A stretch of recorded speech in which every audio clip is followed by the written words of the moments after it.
Well, broadcasting to you live from the Milky Way galaxy, the solar system, planet Earth, North America, the United States of America. My name is Brian Engelman. It is Monday, October 30th, 2023, and this is an episode of the Strictly Browns show powered by the Unhappy Hour Sports Show. Here with the New American Media. So, if you're normally here for the New American Media for the purpose of checking out today's current events, all the things going on in the world, today is going to be one of the sports shows. Feel free to tune out. The only major story that I'm going to cover today, which once again will be a diversion from the strictly Browns parameters. Basically, what we're looking at is a story that was really disturbing. I want to lead with this real quick before we get into the Cleveland Browns loss yesterday, 24-20 against to the first place Seattle Seahawks. They're a pretty good team, and we played them tough. Let's try to stay a little positive. I'm not the most optimistic, positive guy in general, but there's some takeaways here. The good, the bad, the ugly, the almost, the what have you. We're going to get into it, but first, I want to talk about this story. Do I have to click this twice or did it pop up? Nope, got to click it twice. Thank you, Restream. I don't know what that glitch is. I want to talk about this story. This is Adam Johnson. He is a hockey player. So here, let me just tear through this story off of ESPN. Police in England are investigating the death of former NHL player Adam Johnson, who died in what his team described as a freak accident during Saturday's game. The Nottingham Panthers, who play in England's Elite Ice Hockey League, EIHL, announced Sunday that Johnson died after his throat was cut by a skate blade during a collision in Saturday's. Well, during a collision in Saturday's game against the Sheffield Steelers. Johnson was 29. Johnson received emergency treatment on the ice before being taken to Sheffield's Northern General Hospital. Nearly 8,000 fans at the arena were asked to leave the building because of what the Panthers announced as a major medical emergency. The South Yorkshire Police announced Monday that officers remain at the scene carrying out inquiries, and our investigation into the circumstances surrounding the incident remain ongoing. Now, this is where I could play you the video. You know what? I'm not going to. Maybe I'll do a standalone for this topic because I think charges will be brought. Charges should be brought. This was a strange play. He dropped his shoulder to go ahead and make contact with one of the other players, but then he lifted his leg up. And this is a guy, I guess he's been kicked out of 2 of the last 3 games. Where's the guy that did it? Hang on. I read his name. Hang on. Did they not tell me the name? Okay. Well, like I said, we're going to get into that story a little bit later. I'm mainly here to cover what happened with the Browns game. But if you watch the video and if you're following the New American Media and the Unhappy Hour, you've probably seen this in our feed. So this is a good opportunity to remind you on Twitter, X, we are at the Unhappy Hour _. That's where our sports show is. And at American_media_ for the New American Media and for the Unhappy Hour. We shared the video. Also follow us in all the places, YouTube and Facebook, but Telegram as well, Rumble. But yeah, the video appears as though this is an intentional act of violence. I was a little slow to the story. I saw, a freak accident. Like, wow, that's brutal. And then I saw it, but it happened so fast. I didn't really, you're looking at a little screen and I didn't really kind of catch what people are now talking about. But to me, it seems obvious that this guy needs to be charged. It seemed like remember how Minka Fitzpatrick blew out Nick Chubb's leg, and it seemed like that's not a clean play. He should be suspended until or unless Nick Chubb is able to get back on the field. That's my personal opinion with Minka Fitzpatrick. If you're not willing to hit a player on your own team like that in practice, then it's a dirty play. You don't see players lift their leg to slash a throat. It was a hit into the shoulder, but like he intentionally was trying to just watch the video. You be the judge. But anyhow, that's a developing story. I fully expect to see charges brought soon. But you tell me in the comments, did you watch this? Do you have similar thoughts? Leave your comments in the chat. I will try to communicate with you if you drop your chats here on the restream. Hopefully I can see them and read them. Sometimes it works, sometimes it doesn't. But I want to talk about the Browns game yesterday. So this was, second game on the road. Of course, I was there in Indianapolis last week. Tough environment, and we pulled out a win. Really gutsy team. Really fought hard. Not a lot of quit in the team, and that's a good thing. And we saw that 2 weeks ago. Well, 3 weeks ago, I guess, with the 49ers. It was a game that we could have mailed it in. We could have gone away and had many excuses. And we'll get them next week. But we fought. We came back. We won that game. Yeah, a little bit of luck here and there, and a penalty call and a field goal that didn't go. That's the game. Um, but in this one, it was just a lit. We One or two plays could have changed the whole outcome of this game. So in the first quarter, I saw several almost tackles. Uh, there were a lot of plays where the mobility of Geno Smith kept him from suffering, what a lot of players have is, sacks from Miles Garrett and the rest of that Browns defense. His mobility, he has a good pocket presence. You talk about one of the reasons we got rid of Baker Mayfield. He had happy feet. He bailed on the pocket too soon. Deshaun Watson, to me, he just looks uncomfortable under center and behind in the pocket. He just looks uncomfortable, and you either have that or you don't. I mean, Tom Brady, he wasn't very mobile. He would stand in the pocket and he would deliver some throws. He took some hits, but he understood how to move in the pocket, but stay in the pocket. Gino was moving around. He was able to get outside and he was able to extend plays a little bit. Not necessarily running like Michael Vick or Lamar Jackson, because remember, we had two quarterbacks in big games. Two of our biggest, well, I guess one was a win, one was a loss. So Gardner Minshew rushed for two touchdowns against us, and Lamar Jackson rushed for two touchdowns against us. We showed people now on tape that we have a vulnerability to running up the middle, and we saw that. We saw that on the Jake Bobo touchdown up the middle. Um, we have a bit of a weakness there. Is that something that is coaching? Is that something that's scheme? Is that something that's players? Or it's just, sometimes that happens. Or is it the failure of the linebackers to fill the gaps that the defense leaves you? Uh, Middle linebacker, I'm looking at you. So once again, that's something to clean up. You look at PJ Walker, third string quarterback. He has a propensity to turn the ball over, which is really unfortunate because he can make some decent plays as well. But um, PJ Walker, he's thrown quite a few really nice passes to Cooper. Mari Cooper had several, I believe, both in the first quarter. Several times, really nice passing plays. He has the ability to make some nice passes. He also has a tendency to get sacked and have a fumble because that's what kind of came up next. The first quarter on that sack fumble, if you go back and watch what happened there, you'll see that Pierre Strong was lined up on the top of the field and he was wide open by a good 10 or 15 yards. He just spun around and he was there for a screen. PJ, you got to hit him. I, this wasn't even wide open, nobody even remotely near him.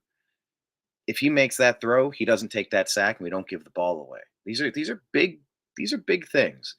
But this is kind of what you can expect out of a third string quarterback.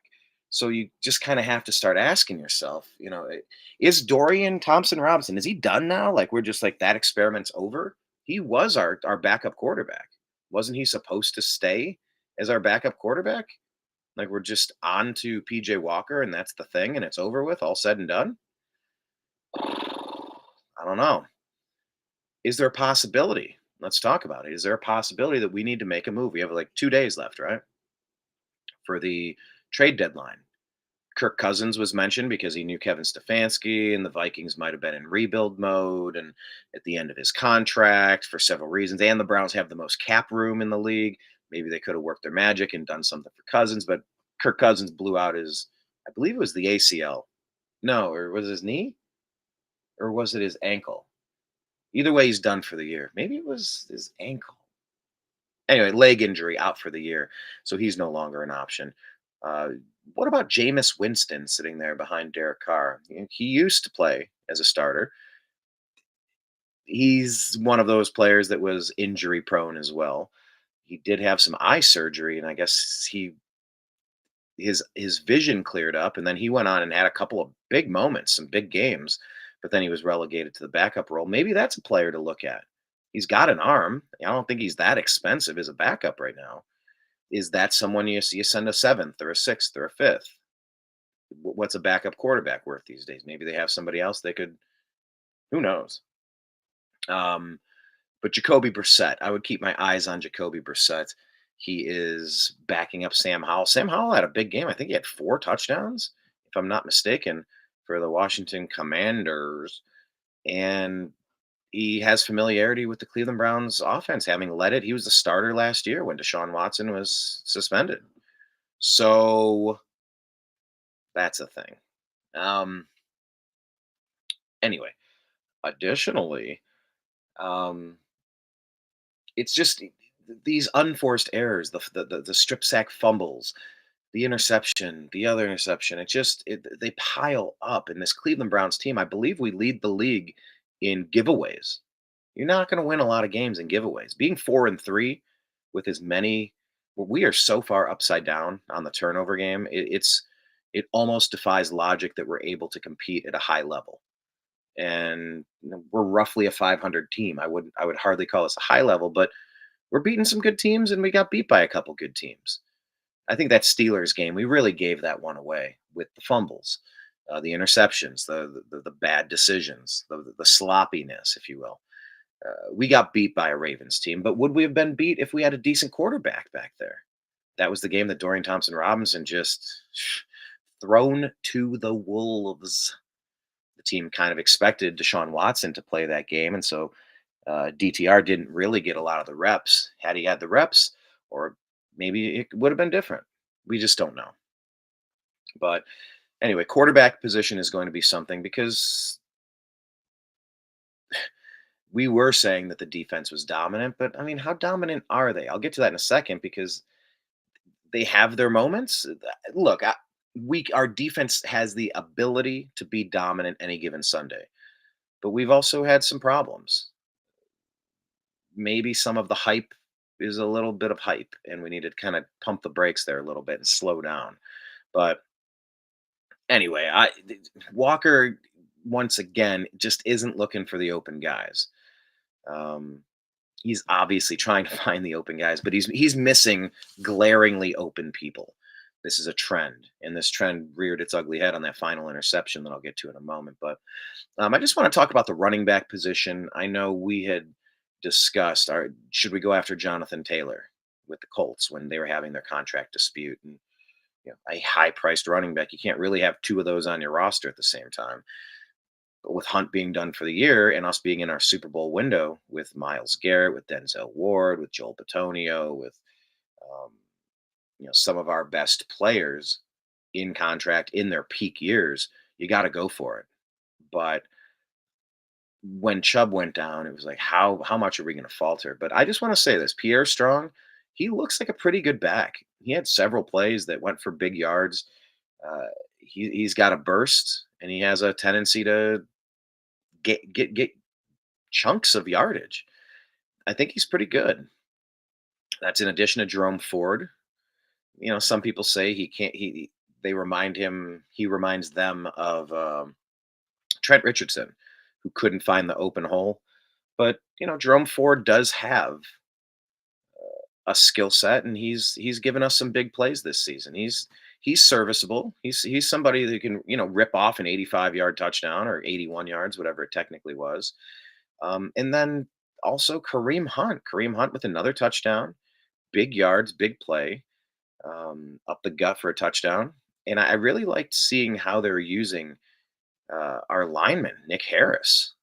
Nick Harris getting work as a fullback, moving him around, getting an extra lead blocker. Remember they put Michael Dean, no, the refrigerator Perry in it running back as a fullback for the Bears. To see that thing charging at you, you're like, oh boy, now that's going to be a good blocking back. But yeah, Nick Harris getting extra work back there. I like that. He's got some wheels on him. David Njoku doing well. Uh, his touchdown. So we fell 14-0, I believe. Was it 14-0? Anyway, it ended up at 14-7. However that played out. But Njoku, he's a playmaker. I wish, and we do. We target him a lot, but maybe we could target him an extra couple times. He's a big target. He's an athletic receiver, and he can rip off nice chunks of yardage as well. That inside pass shovel play, it's a really nice high efficiency play, something that can give a quarterback some confidence. And look, we fell behind. It was what was it, 17-7? What it was? I'm looking at my notes here. I think it was 17-7. Fell behind, and in the beginning, it felt like we were going to get steamrolled. It really did. It kind of went like, "Oh, here we go." It reminded me of that first Baker game uh, when he came out. What was that? 2019, and we had all those high expectations. I think it was prior to the pandemic year, and we went to the game. I went with my brother and my college roommate, and it was against the Titans. Oh, they rolled us. They came out the gate, and it just got worse and worse. It was that same season, I think, maybe, where I went to New England in Foxborough. We came out with a big touchdown in the beginning, and then nothing went right the rest of the game, and it just went, oh, it's going to be one of these days. Oh, it's going to be one of these days. Good Lord. One of these days. But we fought. We fought back, and we brought it close again. So it was 14-7, and we battled. And this is the first place Seahawks team. They are good. They have talent, and let's not get too down about ourselves. We only gave up 24 points. That's 6 points a quarter. That if these are games it's possible to win. Now it's less likely to win when you have a backup quarterback, your third string quarterback, but it's not as difficult as what it was last year when we had a kicker that we couldn't count on. Dustin Hopkins, he's been money. Two more kicks, extra point, like no glaring glitches, no big mistakes. For the most part, he's been a fantastic addition. He's really solidified that point scoring aspect of our special teams. And you just can't leave points on the field. You got to take them. You got to collect them. If you can't get your 7, you better get your 3. And we have been. And that's what I mean. The team just fights. So let's not keep bashing nonstop. We really do have a gritty team. Might not be pretty sometimes, but the defense gave up some touchdown passes and some big plays, and we also had some takeaways. In the grand scheme of things with the defense, the takeaways can correct a lot of errors. In fact, at the end of the first half, Martin Emerson Jr., huge, huge interception. That interception took likely points off the board. Maybe it would have been 3, maybe it could have been 7, but they were in good field goal range right there, and he ended the first half with that pick. Huge play. And for what our defense couldn't do in some ways, they made up a lot of it by taking that possession away. So you got to give credit. It wasn't just that our defense played terrible. They had moments where they played poorly. They had moments where they played great. A little bit of both, actually.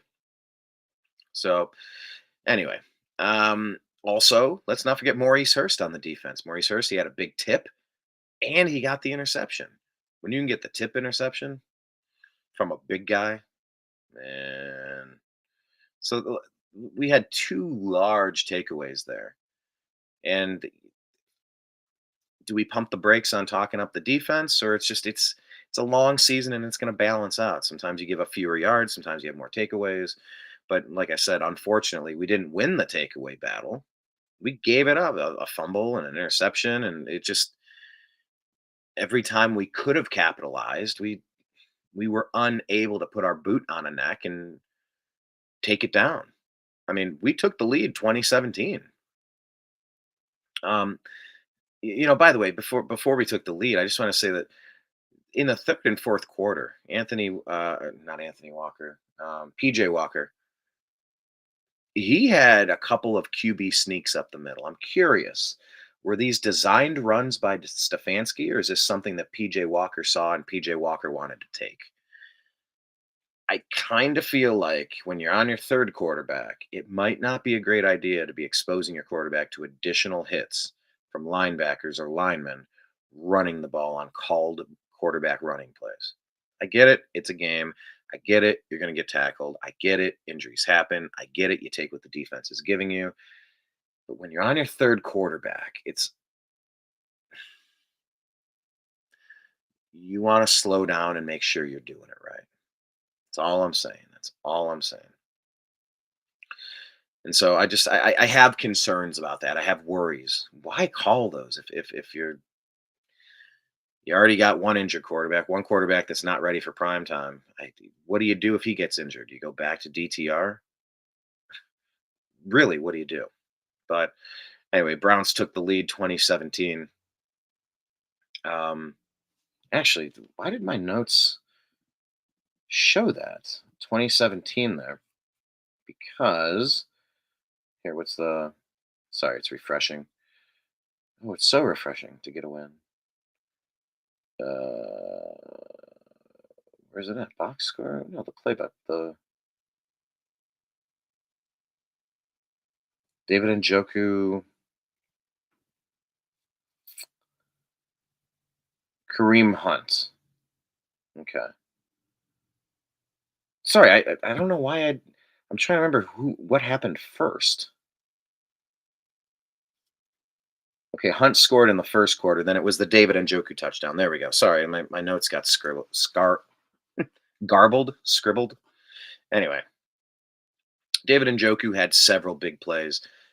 Maybe try to toss it to him another time or two because it's a good safety valve. You take what the defense gives you, but sometimes there's a tendency to overfeed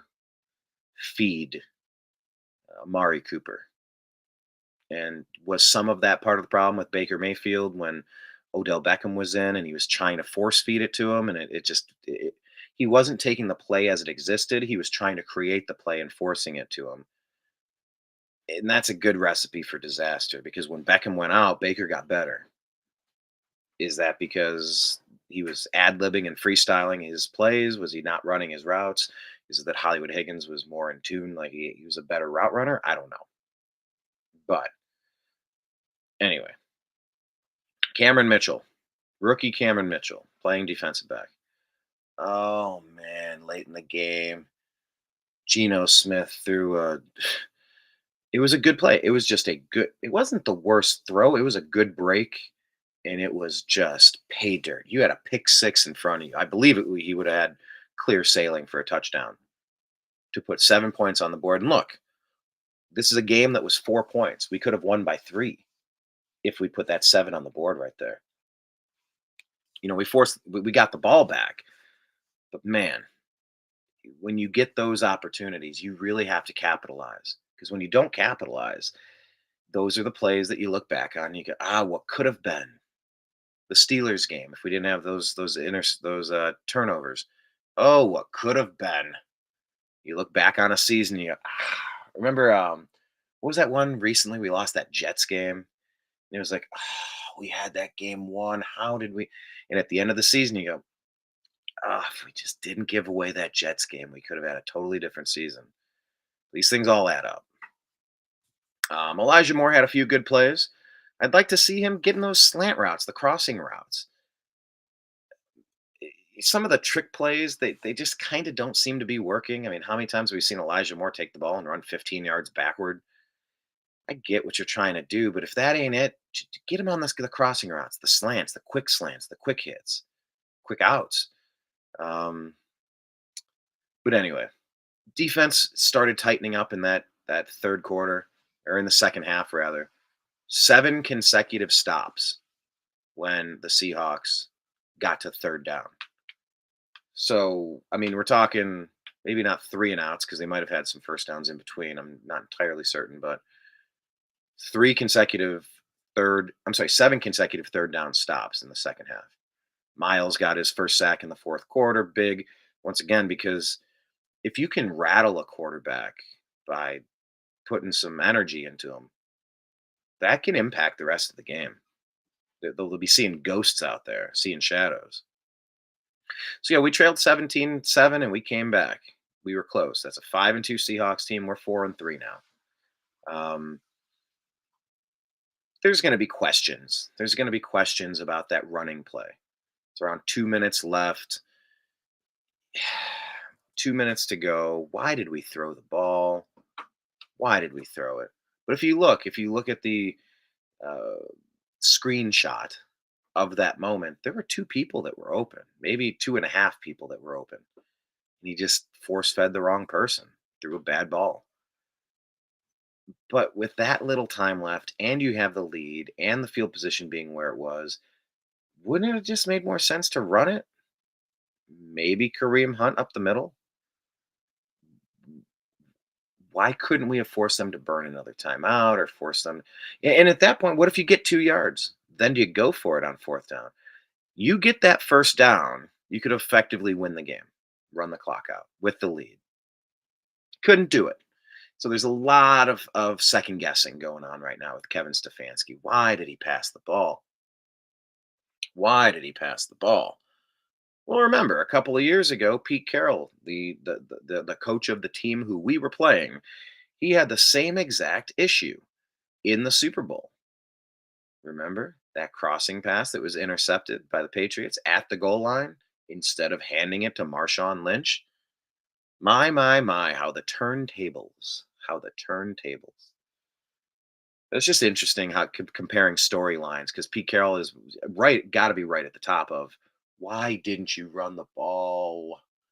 But now Kevin Stefanski's facing the same thing. So a lot of people are saying he called a pretty good game up until that.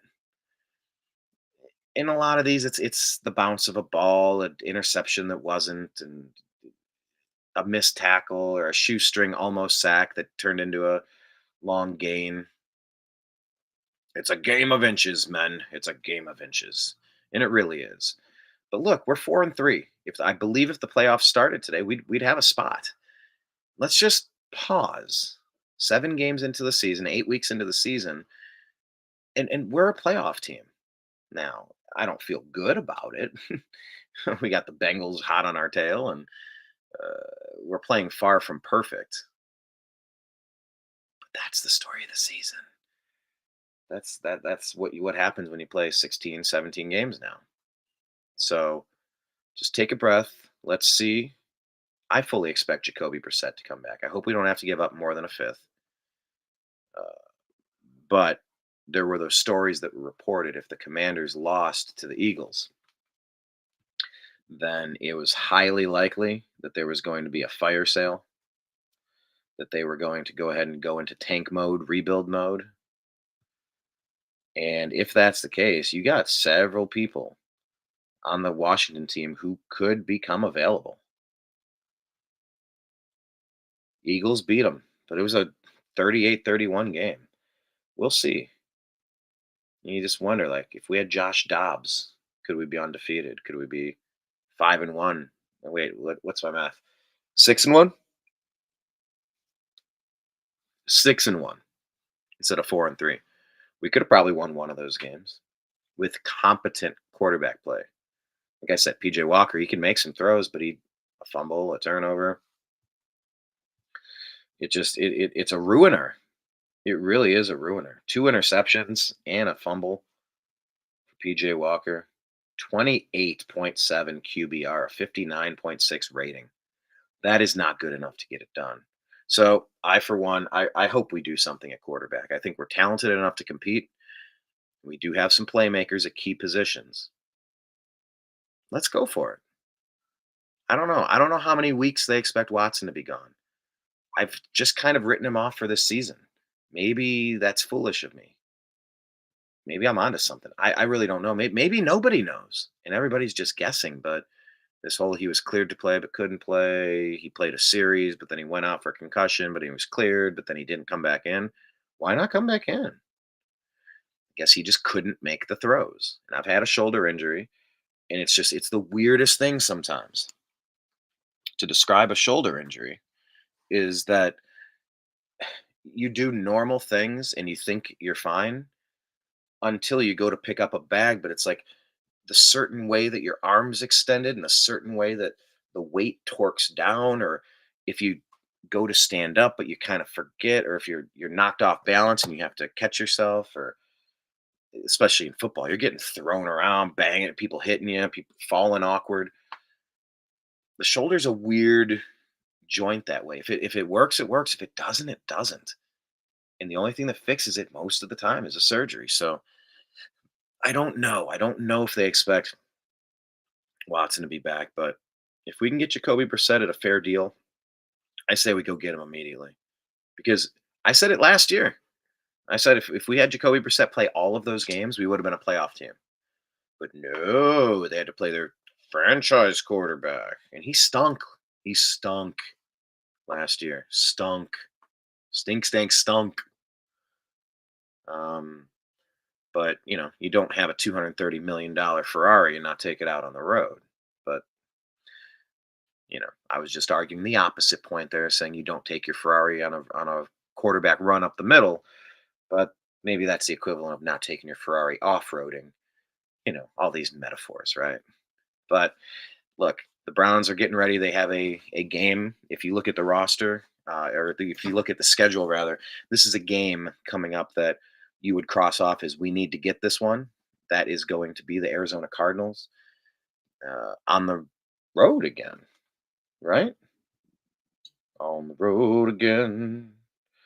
I'm on places that I've never been. Where are the scores, the stats? Actually, why can't I see this? I believe it's on the road. There we go, Cleveland.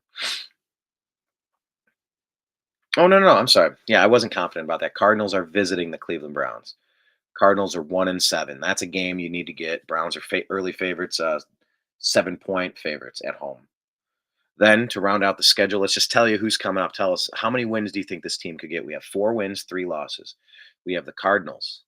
Here, I'm gonna tell you how it's gonna go. Ready? Cardinals win. Ooh, Browns at Ravens. Jeez, it's so weird to think that Ravens game was us at home. It felt like we were on the road. We got whomped 28-3. That Steelers game was only a 4-point game, 26-22. But we steamrolled the Bengals, only allowing 3 points, 24-3. We steamrolled the Titans, 27-3, only giving up 3 points. That 3 points came back to us at the Ravens game. We only scored that many. But yeah, we won 19-17 against the Niners. We won 39-38 against the Colts. Then obviously dropping 24-20 to the Seahawks. So coming up on the schedule, Cardinals, we can win. At Ravens, let's face it, unless we have Deshaun Watson playing like he did against the Tennessee Titans, that's going to be a tough game to win. Steelers at the Browns, we're going to get that game. Browns at Broncos on the road again. I keep saying that. I need to find a similar phrase. I just want to sing that again. But yeah, the Broncos, they're a 3-5 team, but they just beat the Chiefs. They held the Chiefs to almost nothing. Man, wouldn't it be great if that Kelsey and uh, Patrick Mahomes drama finally stopped? Wouldn't that be refreshing? It's so old, so tired of it. Some Cleveland fans felt that way about Baker and all of his commercials. I'm like, he did a couple of progressive commercials and they were funny. They were actually funny. Some of these other ones are like contrived likability, and it's like, ugh, Mr. Pfizer. Anyway, Browns at Rams. The Rams are a 3-5 team. They're beatable, but Cooper Cup is back now, and they might be a little bit tougher. But that's a game I would say we need to win on the road. Tough, but Jaguars is coming up. That's going to be another tough one. They're 6-2 right now, but that'll be at home. I think that's a game that we can battle for sure. Bears at Browns. That should be a Browns win. Bears are 2-6. Texans, they've been doing better than a lot of people thought, but they're still only 3-4. That's a game that I think we can win. Jets at Browns. Those are two 4-3 teams. Jets with a pretty strong defense. So we'll see how that shakes out. But theoretically, that's a game we could win. And then Browns at Bengals to wrap up the season, the regular season, because as I mentioned, we could be a playoff team. I would love to get back to the playoffs. We thought the Diamondbacks and the Rangers were going to play in the World Series. Just get into the postseason and anything can happen. So relax, everybody. We have a talented team.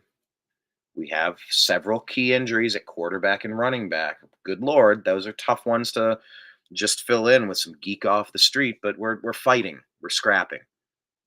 We took that late lead 2017. We almost took out the Seahawks. If we left Seattle with the win,